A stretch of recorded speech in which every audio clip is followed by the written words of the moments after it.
caloroso boa noite para vocês. Já que está friozinho, né?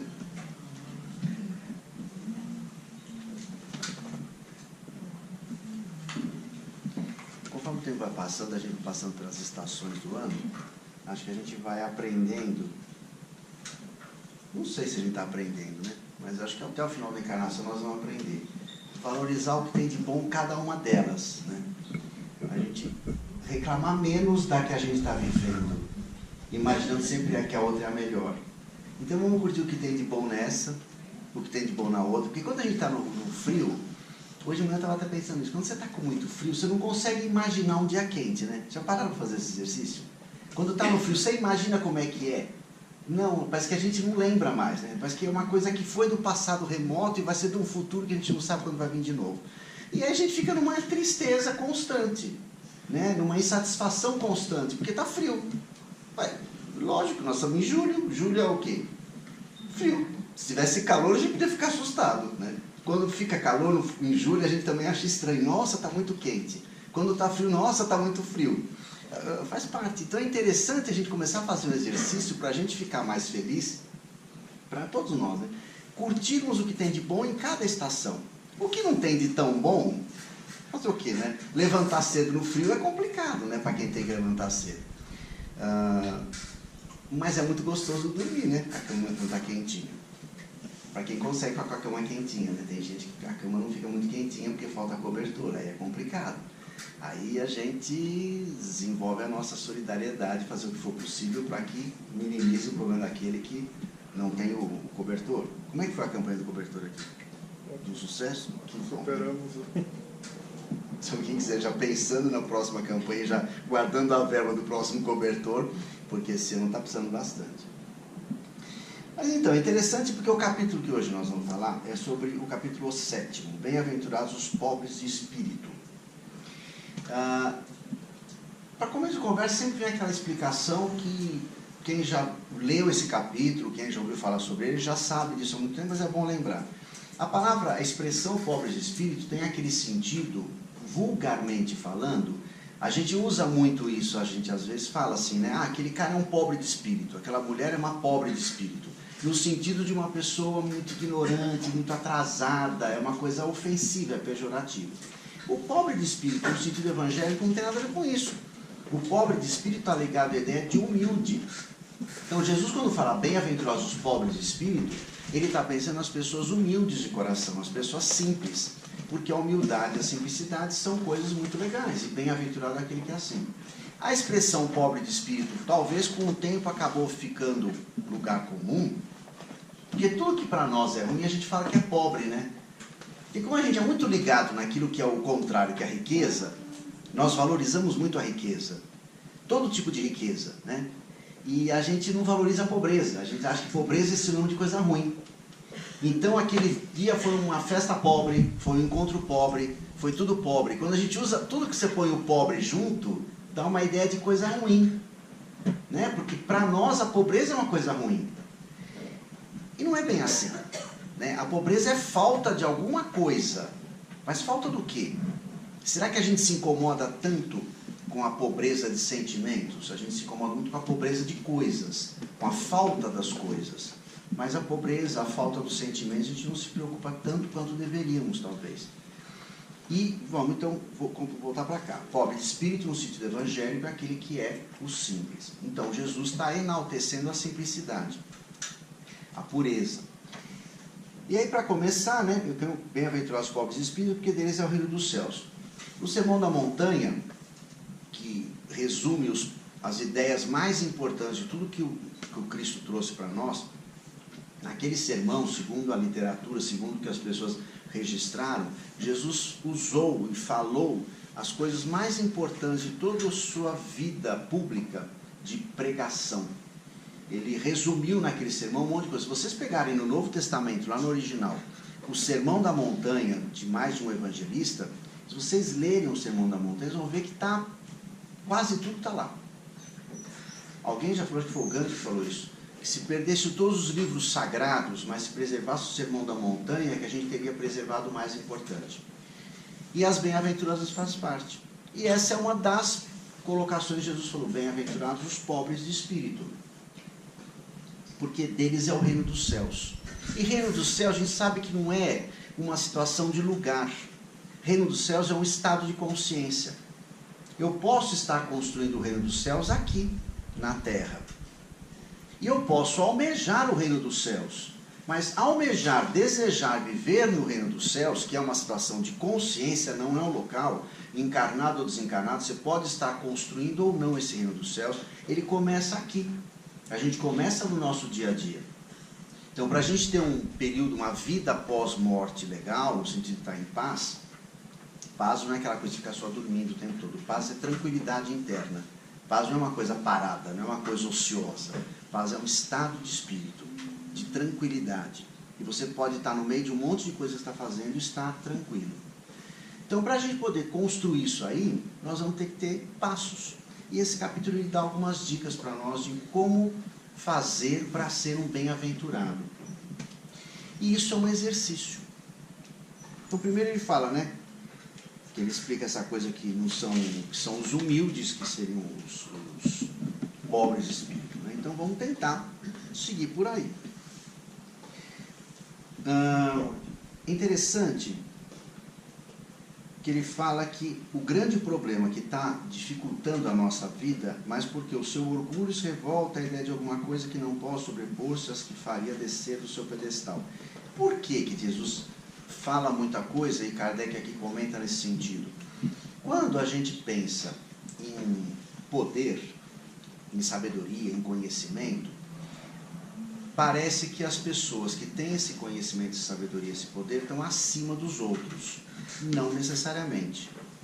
Então, quando ele fala bem-aventurados os pobres, os simples, são pessoas que fazem coisas de maneira simples, que valorizam coisas simples, não coisas importantes. E nós valorizamos muito isso. E aí ele vai dar essas orientações. E aí tem uns exemplos nesse capítulo que eu acho assim, super interessantes. Primeiro tem esse aqui, que estava Jesus lá com os discípulos, aí chega a mãe dos filhos de Zebedeu e pergunta para Jesus. Jesus pergunta para ela, o que você quer? Ela respondeu, dize a esses meus 2 filhos que se assentem no teu reino, um à tua direita e outro à tua esquerda. E respondendo Jesus disse, não sabeis o que pedis. Podeis vós beber o cálice que eu hei de beber? Disseram-lhe eles, podemos, falou para as crianças. Então ele lhes disse, é verdade que haveis de beber o meu cálice, mas pelo que toca a terdes assento à minha direita ou à minha esquerda, não me pertence concedê-los, mas isso àqueles a quem meu Pai tem preparado. Eu acho esse episódio aqui tão simples e tão atual, que vocês imaginaram a situação? É a mãe falando para Jesus, Jesus, dá para garantir um lugarzinho, um do lado direito e do lado esquerdo dos meus filhos? Porque são meus filhos, maravilhosos. Porque eu sou maravilhosa, meus filhos são maravilhosos, eu queria um de cada lado, dá para garantir? Tudo bem? Sem problema? Ele fala, não é bem assim, né, filha? Você não está entendendo nada. Então, você consegue aguentar o tranco? Sim, aguentamos. Eles não tinham condição de avaliar. Aí mesmo assim, mas isso quem vai decidir não sou eu, quem vai sentar à minha direita ou à minha esquerda. Quem vai estar numa posição de destaque no mundo espiritual, onde os valores são outros completamente diferentes dos nossos, quem vai decidir isso é Deus, não sou eu. Porque Deus avalia de acordo com as nossas atitudes, no aspecto espiritual. E isso eu digo, eu acho que é super atual, porque até hoje a gente faz isso, né? Quantas vezes que as pessoas pedem para fulano, beltrano, olha, não dá para arranjar um emprego para ele? Mas o cara tem competência para isso? Você sabe que não tem, então não peça. Pedir para dar um jeitinho. Você pode dar um jeitinho para mim? Você pode resolver isso para mim? Você foi pela tramitação normal? Isso é falta de ética. É simplesmente isso. Não é questão de ser espírita, católico, protestante, ateu. É questão de ter ética. Essa postura da mãe é muito comum, porque as pessoas fazem isso até hoje. Passados 2000 anos, nós fazemos isso em outras situações, mas é a mesma coisa. A gente ainda pede destaque, lugar especial, principalmente para os nossos queridos. Por que um querido meu vai ter um lugar melhor do que o outro? Por que o meu filho, o meu afilhado, o meu sobrinho, a minha mãe, o meu tio vai ter um lugar melhor do que os outros? Por quê? O que fundamenta esse pedido? A gente olha para a gente e vai pensar, nenhum. É o nosso orgulho, porque a gente se acha. A gente se acha superior ao outro, então pede para as pessoas próximas a nós também estar numa posição de destaque. E isso é tão comum, é tão natural a gente fazer isso. E a gente não se percebe. Acho que está na hora de a gente começar a se perceber coisas muito elementares que a gente faz que demonstram o tamanho do nosso ego, o tamanho do nosso orgulho, que ele é gigantesco muitas vezes. E a gente não percebe. E a gente não acha que é isso. Não, eu estou querendo ajeitar a vida dele. Ele é tão bonzinho, ele é tão dedicado. Se ele é tão dedicado, deixa ele batalhar mais. Ué, vai se dedicar. A vida é uma ótima escola para a gente aprender a se virar. Facilitar as coisas, abrir portas, isso é muito legal. A gente pode pedir, interceder pelas pessoas, mas ter noção de que outras pessoas também têm vantagem, têm possibilidades. E todos têm vantagem. Porque a gente tem aquela coisa ainda de merecimento, a gente fala muito isso, né? Ai, a pessoa merece. Ai, você está passando por isso de bom porque você merece. Gente, todas as pessoas merecem. Quem somos nós para dizer quem merece e quem não merece? Nós somos Deus para isso. Ai, você está numa boa porque você merece isso. Aproveita isso porque você merece. Nós sabemos, nós temos como julgar se a pessoa merece ou não. E alguém não merece? Todo mundo merece, não é? Merecimento é uma coisa que é de todo ser humano, porque somos filhos de Deus. Agora, nós julgamos quem merece mais e quem merece menos, porque a gente assume que a gente é assessor direto de Deus. Então, eu já estou dando uma dica para Deus, está vendo? A gente sempre, Deus está lá em cima, né? Então, Deus está em todo lugar, né? Mas, está vendo, Deus? Eu estou já te indicando quem são os legais. Então, vamos parar de pensar um pouco nesse sentido e vamos batalhar pelas coisas e que as pessoas batalhem também e vão crescendo, ouvindo os nãos. As frustrações são muito saudáveis. Psicologicamente falando, a gente lidar com uma frustração e lidar com ela é muito saudável para a gente poder crescer mentalmente falando, psicologicamente falando. Recentemente eu vi uma palestra de uma pessoa falando sobre essa questão da frustração. Que a gente está numa fase que as pessoas não querem que ninguém se frustre. Os pais, então, que não querem que os filhos se frustrem com nada. Gente, frustração é experiência, é aprendizado. Você dá um apoio para a pessoa quando ela está frustrada. Não estou dizendo que a gente faltar com a caridade, não é isso. Mas querer evitar que as pessoas se frustrem, de novo, é a síndrome de Deus, né, que a gente tem. Ninguém vai se frustrar, ninguém vai sofrer. Você ajuda as pessoas, isso é natural, mas querer impedir essas coisas que a gente acha que é sofrimento, mas não é, é aprendizagem. Aí depois uma outra história que é extremamente simples, extremamente atual, aquela que Jesus vai na casa de não sei de quem, dado um fariseu, e vai tomar uma, lá, filar uma boia, uma jantinha, um jantarzinho, uma festinha, uma coisa assim. E todo mundo estava chegando e Jesus observando. Todo mundo chegava e escolhia os primeiros assentos à mesa. Aí, Jesus, como bom mestre, sábio, sutil, para ensinar, pegou e sugeriu uma parábola e contou uma história. Quando fores convidado a alguma boda, essa história, se você pegar e colocar para os dias de hoje, 2018, e para o ano que vem, o outro, ela é extremamente atual. Isso aqui, imagina a gente numa festa. Chega lá, você com a tua família quer pegar a primeira mesa. A mesa está reservada a padrinho, se bobear, você senta na mesa do padrinho. Você é tio do parente, do vizinho, do motorista, da noiva, e você quer sentar na mesa dos convidados especiais. E se puder dar um jeitinho de sentar naquela mesa, porque ela... E aquela que está na saída do garçom sai com a comidinha, essa é VIP. Essa é a melhor, porque você vai pegar tudo quentinho. Na outra ponta ninguém quer. Olha para ver como esse atual. É a mesma história. Eu estou vendo isso aqui, a gente olha aqui, olha que legal. Aí Jesus conta para quando for convidado a uma boda, a uma festa, não te assentes no primeiro lugar. Porque pode ser que esteja ali outra pessoa, mais autorizada que tu, convidado pelo dono da casa, e que vindo este que te convidou a ti, a ele, te diga, dá o teu lugar a este, e tu, envergonhado, vai buscar o último lugar. Imaginou a cena? É atual isso? Muito. É até futurista, né? Que isso aqui ainda vai continuar por muito tempo. Mas quando fores convidado, vai tomar o último lugar, para que quando vier o que te convidou, te diga, amigo, senta-te mais para cima, servir-te-á então de glória, porque você vai estar numa posição, né? Na presença dos que estiverem juntamente sentados à mesa. Porque todo que se exalta será humilhado, todo que se humilha será exaltado. Super simples, super claro, super objetivo e super atual. Eu me encaixei nisso aqui perfeitamente. Porque eu já me coloquei em situações que eu estava na festa e de repente, vou pegar um lugarzinho melhor. Aí você se toca que não é para você sentar naquele lugar melhor, porque aquele lugar melhor é para outra pessoa. A pessoa que organizou a festa, agora se a pessoa chega, não, vem aqui, senta aqui. Aí, bom, então tá, ele me chamou. Ele me quer num lugar de destaque. Que bom, eu estou feliz, eu fico lisonjeado. Mas não pagar o mico de sentar no lugar VIP e depois mandarem para outro lugar. Né? Se alguém já passou por isso, é mais desagradável ainda, né? Porque você ir, dá uma dia assim, não percebeu e fica lá e tudo bem, disfarçou e o pessoal deixou você. Agora, se acontece de chegar alguém e falar assim, olha, essa mesa está lotada e chegou a vovozinha lá do outro que estava vindo do interior e que ela tem direito de sentar nesse lugar, você paga um mico danado. Então, para a gente evitar pagar mico, vamos ficar num lugarzinho simples, né? Isso aqui é extremamente atual. E o que nos move a procurarmos os melhores lugares? O nosso orgulho. Porque a gente se acha, né? Eu sou maravilhoso, eu cheguei, então alguém vai me receber. E aí você chega lá e às vezes ninguém te recebe. E aí como é que fica? Tudo bem, fica no lugar onde está. Muito interessante isso. Jesus usava, isso que eu acho interessante, o Evangelho. Isso aqui são histórias, são situações que aconteceram há 2000 anos. Né? Mais ou menos 2000 anos. A gente está repetindo essas histórias. Tem muitas outras, tem muitas parábolas que no Evangelho dos Espíritos não tem. São muitas parábolas, muitas vezes, com temas parecidos, histórias muito semelhantes. Jesus contava muitas histórias, para justamente a gente aprender pelo personagem que a gente se identifica.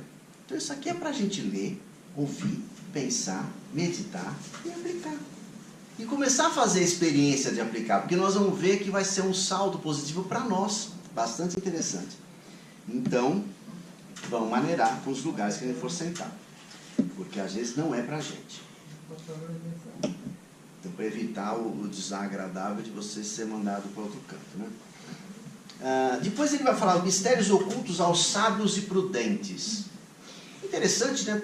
Porque Jesus falou isso, né? Que os conhecimentos mais profundos estariam não apresentados para os sábios, mas sim para os simples.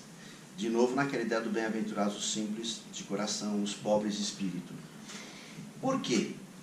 Muitas vezes, as verdades mais profundas, não é porque a pessoa tem uma sabedoria muito grande que ela consegue entender. Nossa, é uma história da parábola da conversa de Jesus com Nicodemos, em que ele explicou sobre a reencarnação. E o cara teve a maior dificuldade de entender. Lembra da história? Jesus está conversando com Nicodemos. O Nicodemos era um doutor da lei, uma pessoa que tinha muita cultura. Era um dos fariseus que gostava de Jesus. Ele era uma pessoa que, inclusive, tentou fazer o máximo que pôde para defender Jesus. Ele colaborou muito com Jesus, no que ele pôde. Mas não deu para evitar uma situação mais complicada, porque a maioria dos fariseus eram contra Jesus. Mas o Nicodemos tinha muito boa vontade, mas ele tinha dificuldade de entender. Ele tinha um conhecimento grande, mas ele não tinha a sensibilidade de entender a questão da reencarnação. Quando Jesus explica para ele não fala, mas como é que pode um homem voltar ao ventre da sua mãe? Aí Jesus explica, não, o que é da água é água, o que é do espírito é espírito, é necessário nascer de novo para você poder evoluir. Mas ele acho que não entendeu muito bem. Né? Você imagina a conversa dos dois, Jesus falando de Nicodemos, sabe quando alguém está explicando uma coisa para você, faz aquela cara de, não entendendo nada. Então foi essa cara que o Nicodemos fez, não estou entendendo nada. E Jesus falou para ele, mas você não é mestre em Israel? Como quer dizer, você sabe tanto, cara, e você não está entendendo nada do que eu estou falando? E Jesus falou para pessoas muito mais simples, e as pessoas entenderam muito mais. Por quê? Muitas vezes, as coisas mais profundas não se entendem por aqui, se entende por aqui. É pelo sentimento, pelo coração. É a sensibilidade. E a gente sabe disso, a gente convive com pessoas, tem pessoas que a gente convive que tem uma cultura muito grande. Muito grande. Cultura, digo, de academia, de estudos, de cursos, já conhece várias línguas, conhece um monte de coisa, mas tem uma sensibilidade para questões simples, minúscula. E tem pessoas que não têm cultura nenhuma, de repente fizeram o antigo primário, ou não fizeram nada, ou praticamente analfabetas, e tem uma sabedoria de vida única. que te dá ensinamentos de coisas simples. Fala de maneira simples, mas te dá uma visão do mundo muito mais profunda. Porque essas pessoas têm uma sabedoria baseada na simplicidade, não baseada no orgulho, que é o que a gente baseia a nossa. E aí depois ele coloca uma outra coisa. O Espiritismo também, os espíritos, porque pode pensar assim, Jesus explicou umas coisas, não deu para explicar tudo. Aí vem o Espiritismo para explicar mais. Né? A doutrina dos espíritos, ela traz informações mais atualizadas e ela tenta ampliar um pouco o conhecimento. Muita coisa que Jesus falou, que foi de maneira simbólica, vai ser depois aprofundado pelo Espiritismo. Tudo bem. Mas tem muitas coisas que o Espiritismo também não consegue sensibilizar, tocar muitas pessoas. Ué, por que isso? Porque a pessoa não está preparada para entender certas coisas, e tudo bem. E não é que eu estou falando que os espíritas estão mais preparados para entender as coisas do que os outros. Eu não estou dizendo isso, porque também nós espíritas às vezes caímos nisso. A gente se acha superior a outros grupos religiosos. A gente se põe numa posição de que a gente sabe mais. Ah, ele não entendeu ainda porque não chegou no nosso patamar. Não é isso, não. Porque a gente também às vezes pode estar entendendo só a casca. Não está aprofundando o conhecimento, não está vivenciando o conhecimento. Então, da mesma forma que o Espiritismo hoje, ele também não vai abrir a cabeça e pôr as coisas lá dentro das pessoas. Os Espíritos não fazem isso. Eles vão trazendo conhecimento e informação de maneira homeopática para que a gente vá entendendo. E aí, para concluir, tem uma mensagem que eu acho ótima, é do Lacordaire, orgulho e humildade. É uma mensagem tão grande, mas eu não sei porque ela é tão grande. Será que ela é tão grande porque a gente é muito humilde ou porque a gente é muito orgulhoso? Acho que é por causa da segunda, né? É uma mensagem. Você já viu o tamanho da mensagem? É uma folha e meia, é imensa. Chama orgulho e humildade. Acho que é porque a gente precisa muito disso, né? De trabalhar o nosso orgulho para poder sermos um pouco mais humildes. E aí, para concluir, ele fala uma coisa muito legal sobre a missão do homem inteligente na Terra. É uma mensagem de um espírito protetor. Só esse pedacinho que eu acho legal ler, que interessante. Ó, se Deus, nos seus desígnios, vos fez nascer no meio onde pudestes desenvolver a vossa inteligência, foi para querer que a usassem em benefício de todos. Porque isso também, às vezes, é um motivo para a gente se orgulhar. Eu tenho conhecimento, eu tenho estudo, eu estudei, eu sei um monte de coisa, eu sei muito mais que a maioria das pessoas. Que legal, então eu sou superior aos outros? Não. Ponto de exclamação com reticências. Você não é superior porque você tem mais conhecimento. Se a gente acredita em Deus, e a gente acredita em Deus, ou pelo menos tentamos acreditar de maneira profunda, se Deus é bom, se Deus é Pai, e Ele deu condição para as pessoas poderem passar por experiências diferentes, nós estamos numa situação que nos permitiu ter acesso a algum conhecimento a mais do que outros, para poder compartilhar e exercitar a solidariedade, até em termos de conhecimento. Então, saber muito, se eu sei muito, se eu tenho conhecimento, se eu tenho uma sabedoria muito grande, o legal disso é que eu compartilhe, e não de maneira ostensiva e ofensiva, tipo mostrando para todo mundo que eu sei. Não, simplificar o teu conhecimento, mastigar as coisas de tal maneira que seja fácil, palatável para todo mundo poder entender. Porque muita gente acha que a gente, eu tive mais condições, eu estudei mais, eu sou superior aos outros. Mas você teve mais condição que os outros. Teve gente que nessa encarnação não teve condições, a gente sabe disso, a gente vive num país, numa cidade, a gente vivencia isso. Tem pessoas que têm muita dificuldade em muitas coisas, em acesso a muitas coisas. Então, se a gente tem mais facilidade para algumas coisas, não significa que a gente seja melhor. Nunca. Tudo que a gente tem, por princípio, a ideia é que você compartilhe o conhecimento, os bens materiais, o sentimento, a capacidade de colaborar, a paciência, mesmo que a gente tenha pouca paciência, vamos compartilhar essa nossa pouca paciência. Quando uma pessoa exige demais que a gente tenha paciência, é para a gente poder exercitar. E exercitando a gente vai poder crescer. Acredito que quanto mais a gente exercite essas situações, mais a gente vai aprendendo, percebendo como é bom e sentindo o efeito na gente, em se achar menos. Tem uma mensagem nesse capítulo que fala isso, que é o grande problema da humanidade. Emmanuel, numa outra, ele fala do egoísmo. Um outro espírito fala aqui do orgulho. E o orgulho e o egoísmo estão muito juntinhos. E se a gente for pensar bem, muitas das coisas, se não a maioria dos problemas que a gente causa para nós mesmos, são baseados no nosso orgulho. A gente está sempre se achando superior aos outros. E a gente se incomoda muito quando as pessoas não nos veem numa posição de superioridade. E a gente não percebe isso. É bom a gente usar um pouco mais de espelho e se perceber que nós somos todos muito próximos. Que as possibilidades são muito iguais. Se umas pessoas têm uma possibilidade a mais, outras têm outras. Ninguém é melhor porque sabe mais, ou porque tem mais dinheiro, ou porque tem um emprego melhor, ou tem um carro melhor. Porque o que valoriza mesmo o ser humano, existem pessoas superiores às outras, mas o que valoriza e transforma uma pessoa superior às outras é a sua moral. E quanto mais a gente tem uma moral elevada, mais a gente vê o outro como irmão. A gente não se acha superior ao outro, a gente se acha irmão. Não é? Nós não somos filhos do mesmo pai, somos de Deus. Então nós somos todos irmãos. Então, depois vocês leiam melhor o capítulo em casa, que ele é bem interessante para vocês poderem fazer as suas interpretações. Tá bom? Que Jesus os abençoe. Então, vamos agora nos tranquilizando mais. E emitimos uma vibração de muito carinho para a nossa companheira, que vai trazer as palavras dos nossos amigos da espiritualidade. Que assim seja.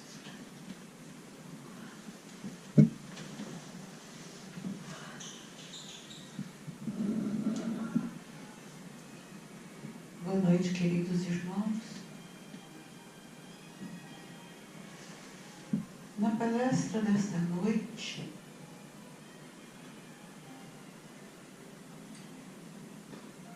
conseguimos compreender um pouquinho mais dos ensinamentos do Mestre, um pouquinho mais sobre as bem-aventuranças, e nos sentimos felizes. Bem-aventurados os pobres de espíritos. Em nenhum momento o Mestre valorizou a pobreza espiritual. A palavra pobre, como o João explicou,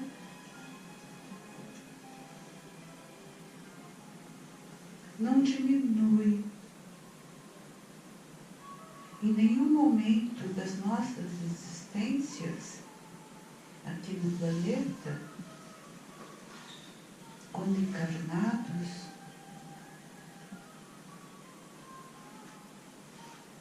porque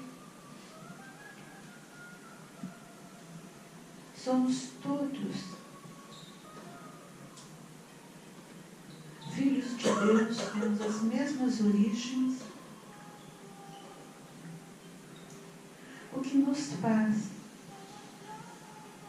aptos a crescer, a desenvolver o nosso bem maior,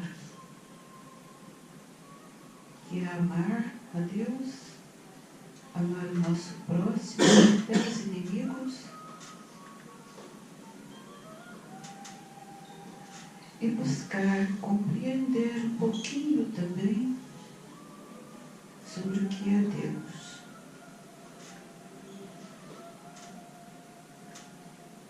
Queridos irmãos, a vaidade excessiva, o orgulho, aquela ânsia de ter mais e mais bens materiais, muitas vezes com o objetivo de dominar, esse domínio que pesa tanto, que muitas vezes esses irmãos não conseguem se livrar dessa carga, desse jugo que eles mesmos criaram.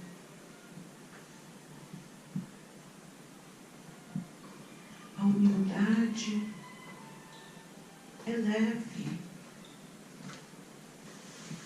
amor é sublime.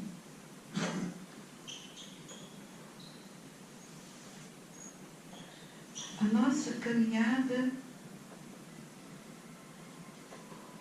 quando direcionada, bem direcionada, não parece pesada. O trabalho que buscamos desenvolver, seja na esfera material ou espiritual,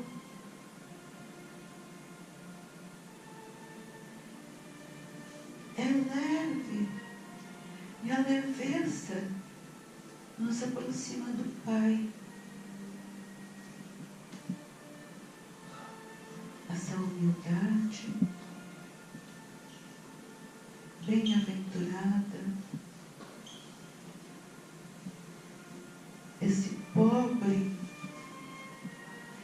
que muitas vezes é mais rico do que o mais rico que se conhece, não carregará nenhum peso na sua caminhada evolutiva. Não ficará preso à terra, porque o objetivo maior é chegar até o nosso Pai, que é amor,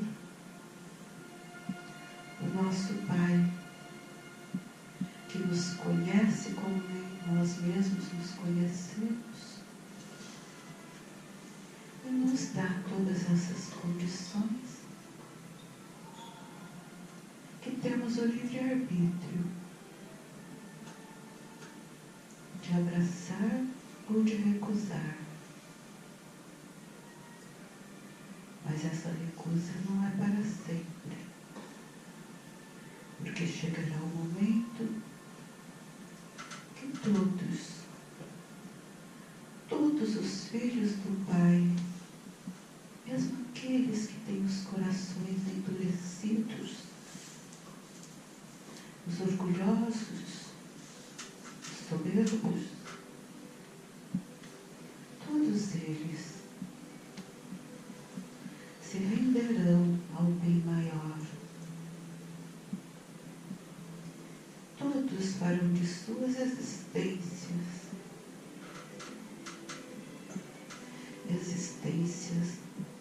de progresso espiritual, de progresso moral.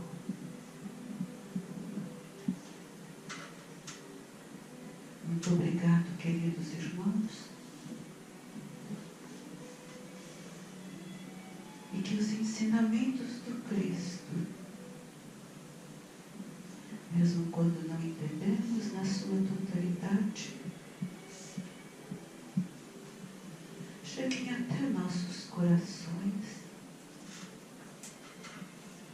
aos pouquinhos,